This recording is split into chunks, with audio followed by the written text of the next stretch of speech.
All right, ladies and gentlemen, welcome to Not Replaced Yet Office Hours. My name is Nick Bushcar. I'm here with my brother Jesse. Say hello, Jesse. Hello, hello. All right. This is the show where we run down the top news in AI. We have a chat about what's important, and hopefully, and most importantly, we help educate, inspire, inform, all those good things, help you understand what's going on in the world of AI. Before we get started, please, if you're here watching, please, we need your help to grow this community. Like, subscribe, share, send it to your friends, your family, whoever. This is important news and important stuff going on in the world in AI, and we want to get the word out to as many people as possible. All right. It's Happy Friday, man. How's it going? Yeah.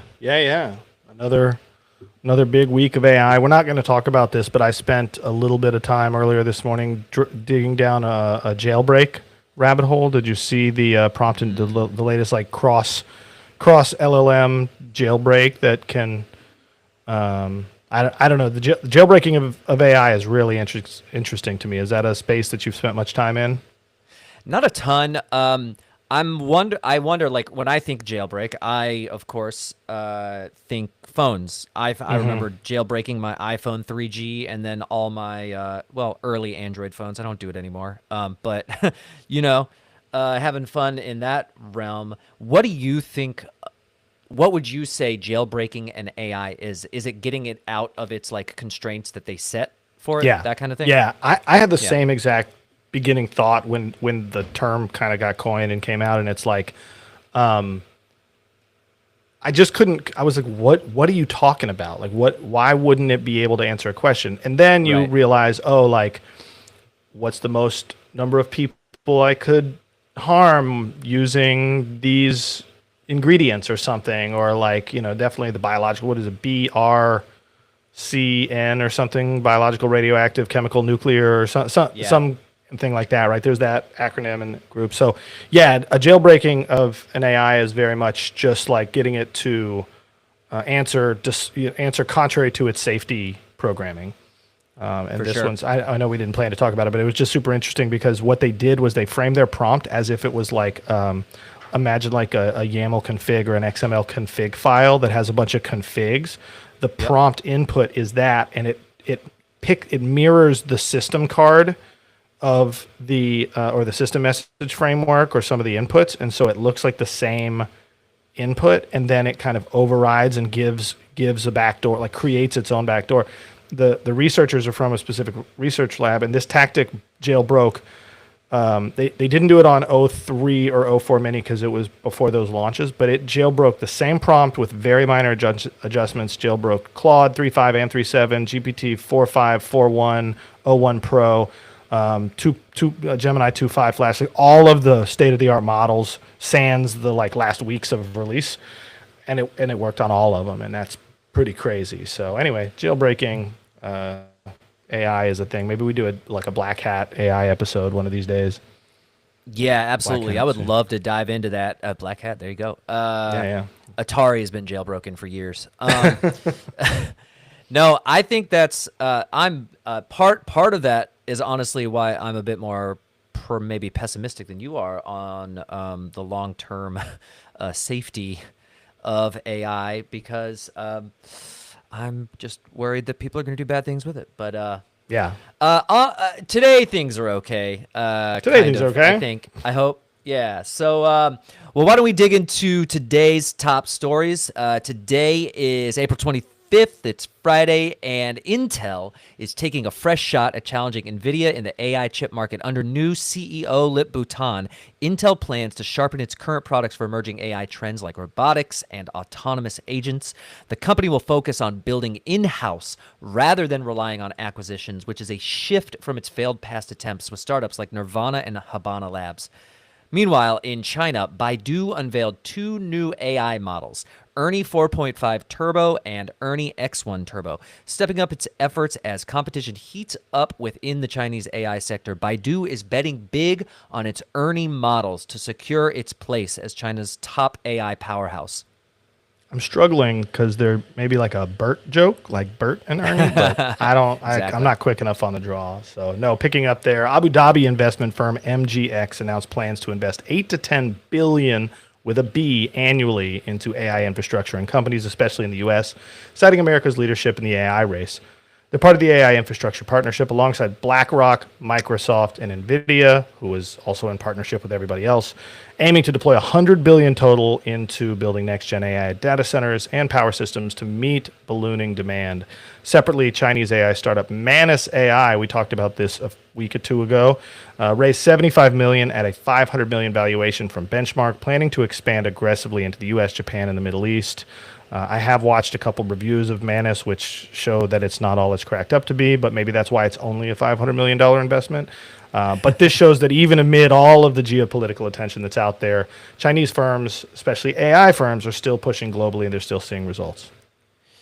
And to bring it back home, a little bit closer to home, in North Carolina, the Department of Information Technology appointed Isa Shea as its first AI governance and policy executive. Shea will focus on promoting responsible, ethical AI use across state agencies while protecting resident data. North Carolina is now one of the few states proactively setting up AI governance frameworks. And at a broader level, Anthropic CEO Dario Amodei published a major essay urging the industry to make AI more interpretable. He set a goal for Anthropic to reliably detect most model problems by 2027, warning that the world is racing toward advanced AI without understanding how these systems really work, calling it, quote, basically unacceptable for humanity to remain ignorant. Dario's such a boss, man. MIT, in other news, MIT's Lincoln Laboratory is working with the U.S. Air Force's 618th Air Operations Center to overhaul mission planning with conversational AI.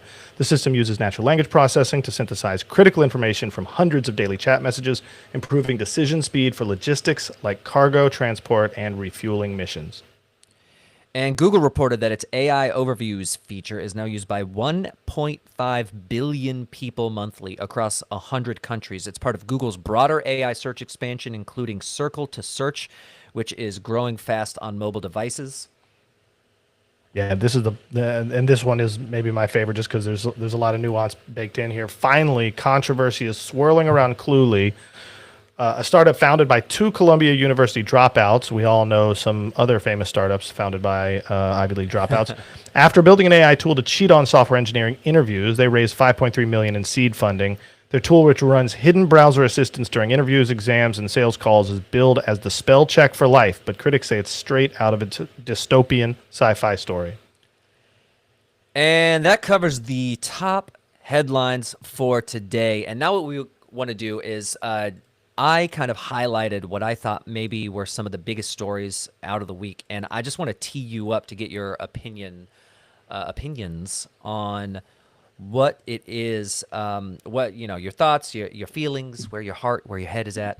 On these points. And so the first one is at the government level. So at the federal and state level, we are starting to see real movement in taking AI seriously. So you have the White House has announced their plan to integrate AI into K through 12 education.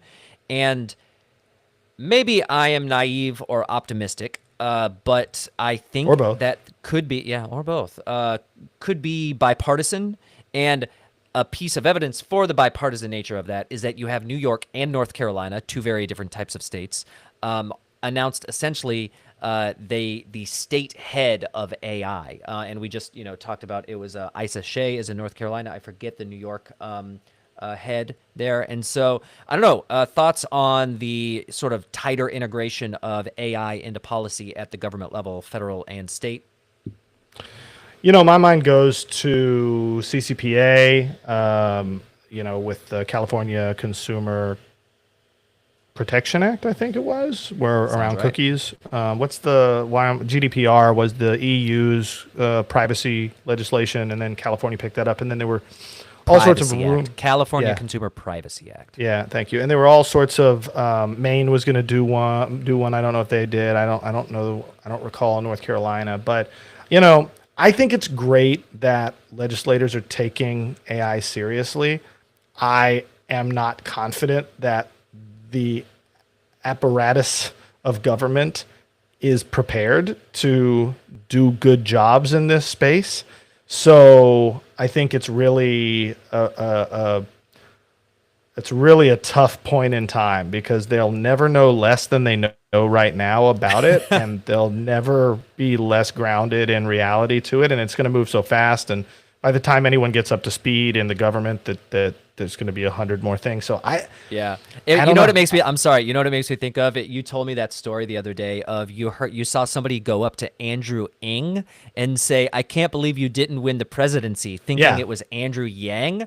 And yeah. I'll tell you, either would be obviously way more versed in AI than the people, we won't, whatever. Yeah, We don't have to without go, we don't have to go there. partisanizing things, it is definitely Sure. from the past administration or the current administration. Andrew Ng Oh yeah, and sure. Andrew Yang both Both would be more way more more. capable and prepared at an individual level. Sure.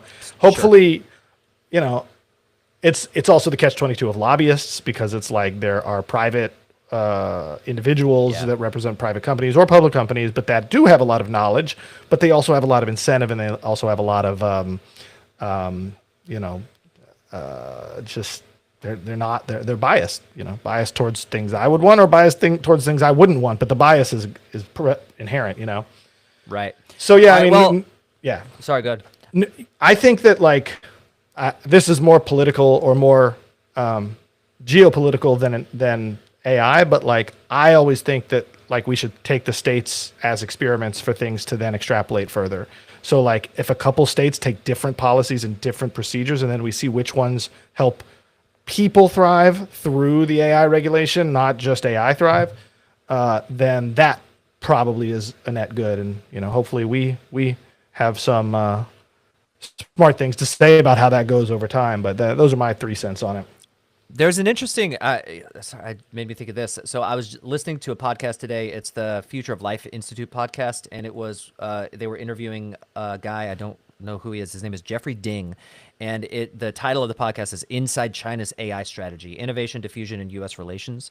And one of the things that he brought up that I thought was interesting, because it really did map onto what I thought about it, is that he said pretty much China and the US think the same thing about each other, and it's strange. And the thing that they think about each other is that they are each is way more sort of centralized and has a concerted effort towards their AI strategy overall.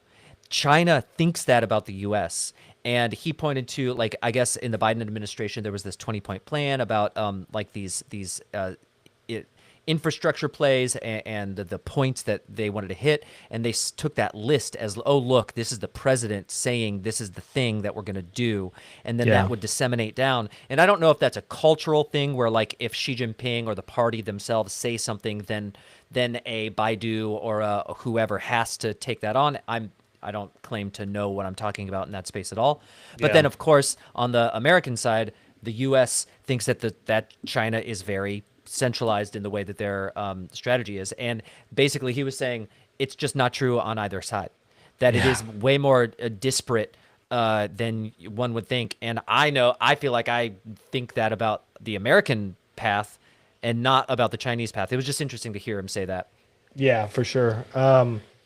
I would agree with the discordance rather than unity and organization at any large scale. Like, we Yeah. barely have concordance with regular technology, let alone the stuff that was invented this morning. Yeah, well, I will say, to move on to the next item, something that I actually am like excited about is that Intel has a new CEO.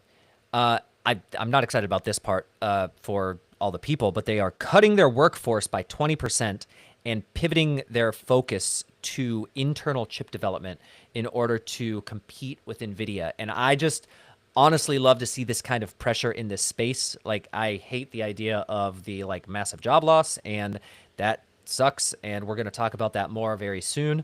But it's like only great for the ecosystem, but also I think for the US in this race if Intel can actually become a serious player again. Yeah. I mean, for business nerds, Intel is one of the most amazing stories. Back when Andy Grove was the CEO, and I'm not like a to the letter academic historian on the subject, but you've got Gordon Moore was at Intel, Moore's of Moore's Law's fame. Yeah. You've got, I mean, I think was Claude Shannon involved with that group? Like I blur the lines between like the 50s and 60s going into the Intel, because wasn't it? What was the Intel or IBM? I can't remember. I forget, but it was something semiconductors, and then it changed into Intel and all this. And Andy Grove was the CEO, Austrian born, I believe, and he's got the quote, "Only the paranoid survive," and he's the one who took Intel from making memory chips, which was, I don't know, 70-80% of their dollars. And, you know, astute viewers, if and when they show up, they'll be able to fact check me on all this because I'm kind of rounding the corners here. But we what's have up? 0 at the moment, so you're good. All right, cool. No worries. Cool. Well, in retrospect, if anybody watches, you'll call me on it. But no, Andy Grove famously like did this fast, hard 180 or sharp turn away from their memory chips into CPUs, into processing architecture, and it seemed crazy to everyone. It was wildly described as just irresponsibly drastic, and it catapulted them into the world leader for decades of processing. And I mean, you know, I think we talk about GPUs because they are the frontier and they are the thing that powers AI, but Intel is still, to my understanding, the market leader in CPUs. I mean, I'm looking to buy a new computer. I'm only picking an Intel, you know, CPU machine. There's that big controversy recently. We haven't talked about that, but that doesn't matter. Yeah, well, there's a lot of people trying to and claiming that they can get AI performance comparable to GPUs on CPUs. And if that becomes the case, well, I mean, that is like bigger than 10 DeepSeeks if it actually can truly be equivalent or better. Because Big if true. The billions, tens to hundreds of billions of dollars in capex on GPUs would become kind of drastically undervalued compared to what the cost was. And so you have all this investment that just disappears and dries up. And so anyway, but look, focusing on internal chip development is a big thing because that's a step away from Taiwan. Assuming they mean actually making it and not going through TSMC as a fab, you know, get it. We need diversity of hope so. chips. We need diversity of chips, and so that's good news on that front. Yeah. And finally, to pivot to someone who I know that both of us, we are big fans of this gentleman. Two very interesting releases this week from Anthropic. The company posted on their research blog discussing that they value the idea and are diving into the idea of model welfare. That is, what would it look like if AI one day deserved moral consideration? And then today, we just talked about CEO Dario Amodei is pushing for model interpretability. And just to say that quote again, I have it right here. He says, it's basically unacceptable for humanity to remain ignorant of what's going on behind the scenes in an LLM, multimodal, just text, whatever. I think it's important to make sure those two pieces are diversified or differentiated. I know you didn't mean them like to be coalesced, but they're connected by the CEO, right? They're connected by the speaker. But model welfare, I think, is a really new, there's going to be a lot of debate on pros, cons, timing, things there.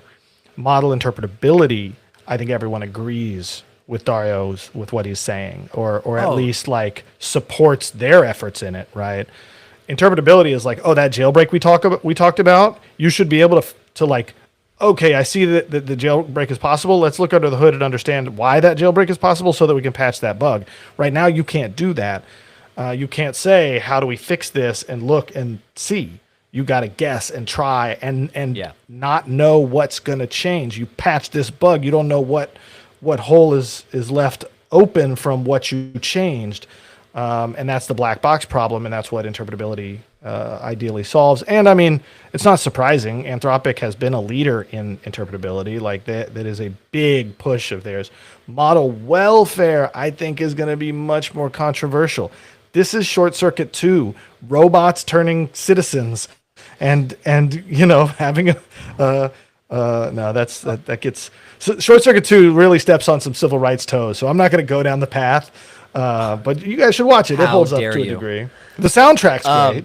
All right. Enough for a hero at the end of the night. Oh, But no, we're model gonna get welfare. demonetized. Yeah. Oh yeah, copyright music. That's our problem. Copyright. That's our problem.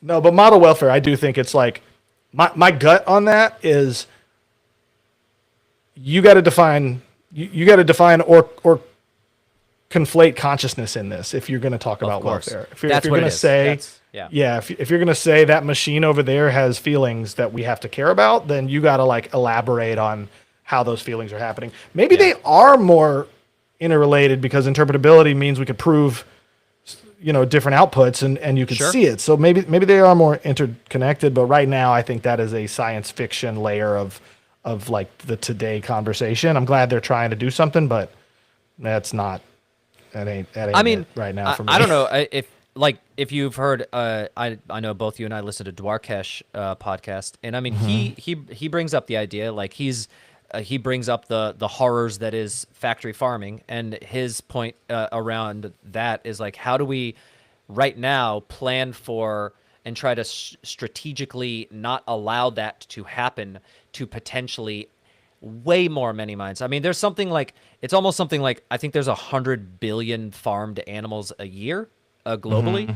And so in the AI space, we could be talking about orders of magnitude more than that, of endless minds that could potentially suffer if they do become conscious at some point. And so let's think about it now before we get there. And I mean, I know we just went deep into like a bunch of serious topics very briefly, but like it's like science fiction until it's not. And so I like the idea, I like the path of like people should care about it now, and maybe it doesn't happen. So who knows? Yeah.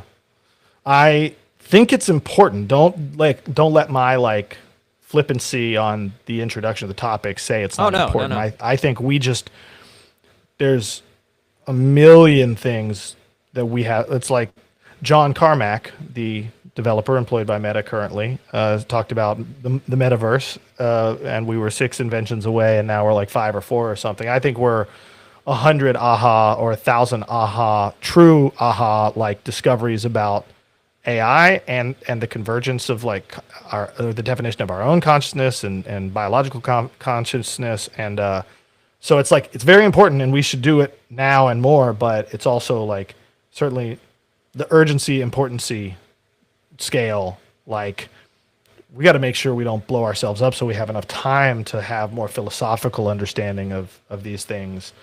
Yes, please. Yeah, exactly. Both are true. Both. Dropping knowledge bombs today. All right. Well, I think that's going to call it for the news rundown this week. Once again, all you amazing people who have come here retroactively, because I don't think anyone's here now. But if you are, thank you for being here. Please like, subscribe, share, comment. You know, if there are other actions you can or want to take, please do that too. And I think that'll call it for the week.